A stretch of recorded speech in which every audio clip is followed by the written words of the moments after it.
Thanks, Doctor. Up next, we have Sophia. Hi, Sophia.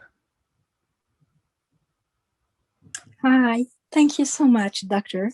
My question is, speaking of irregular heartbeat, what helps with heart arrhythmia and also poor fat digestion? And is there a good source of DHA and EPA, or is it necessary to take a supplement? And if there is one, which one you recommend? Thank you. Well, you talked about a heart arrhythmia, and heart arrhythmias have multiple causes. I can't really definitively tell you what causes yours or the person you're talking about, your neighbor, your family, your husband. I don't know what's causing that. Most heart arrhythmias are caused by cardiac ischemia or obstructions in the microvasculature that takes blood to the heart.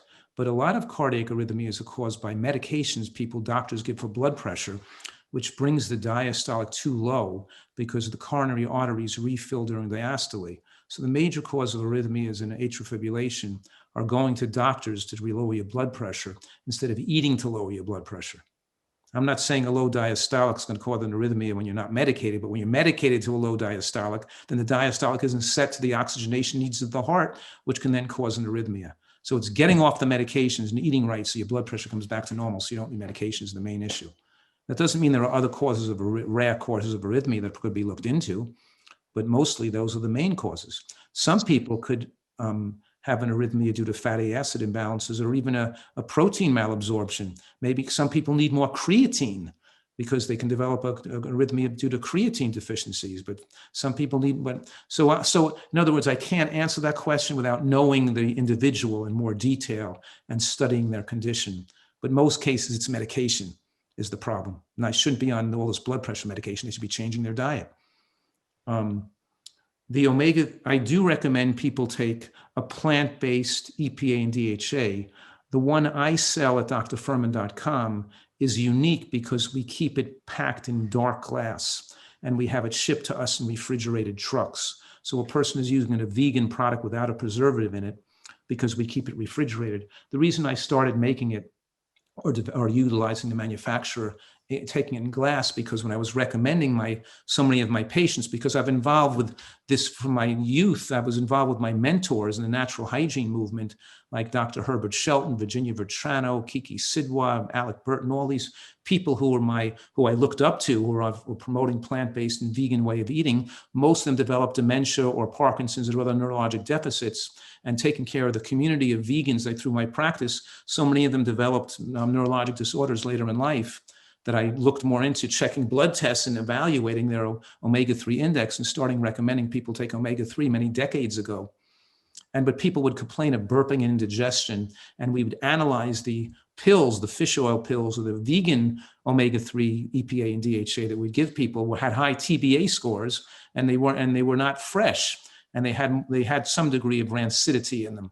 So making sure you look at the date of manufacturing and you don't swallow a pill, but you cut the pill open with a serrated knife and so you can taste the liquid to make sure it's not going to taste like gasoline is important. Then I started making my own because I wanted to be able to get it keep it fresh and refrigerated and not put it into a capsule and have it in a dropper so you can make sure you're tasting it so you're not eating anything that's rotten. So yes, I recommend people take that DHA purity that I sell, but there are other brands available. You just have to make sure they're fresh. And not every person needs it because some people are high converters and can make enough from the short chain omega-3 they're eating through the flax seeds, the walnuts. They can still I've seen some people get a level of 6 or 7, get an adequate level without using supplements. So, but unfortunately, you can't depend on that predictably, because even a person doing all the right things, their level still could be low, and they still should, because most people don't have adequate levels. So I hope that answers your question. I have one available on my website that's made that we pack in glass, that we keep refrigerated, and we want you to obviously, when you get it shipped to you, if you're going to store a bunch for a while, keep it in the refrigerator. Or if you're buying a different brand, then make sure you read the date of manufacture if you're using a vegan brand, and try to get one as close to the date of manufacture, and then taste it by cutting open the and taste it to make sure it doesn't have a rotten taste, that it tastes fresh.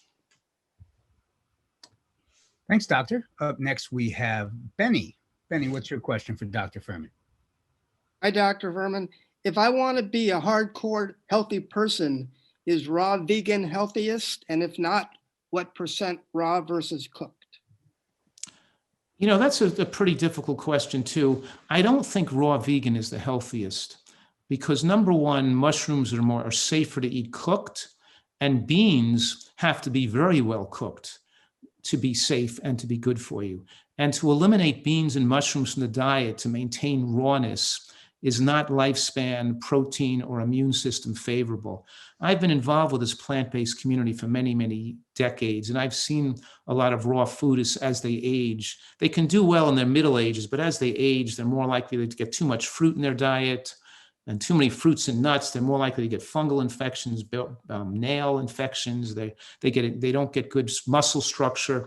So I just see no beneficial effect to making your diet all raw. And don't forget, what I'm saying here, like the Women's Healthy Eating and Living Study, the WHEEL study, for example, it showed vegetables were most protective against cancer, but women who ate fruits and vegetables had more cancer protection than people who ate vegetables alone.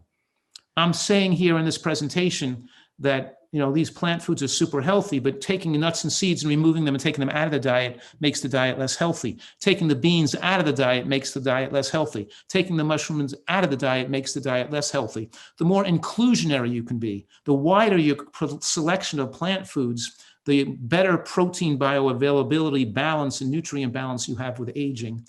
And so I don't need you to eat a lot of cooked foods, but I do think having, you know, at least one serving a day of cooked mushrooms, and why not have some cooked greens in your diet? Or there's just no advantage to being 100% raw.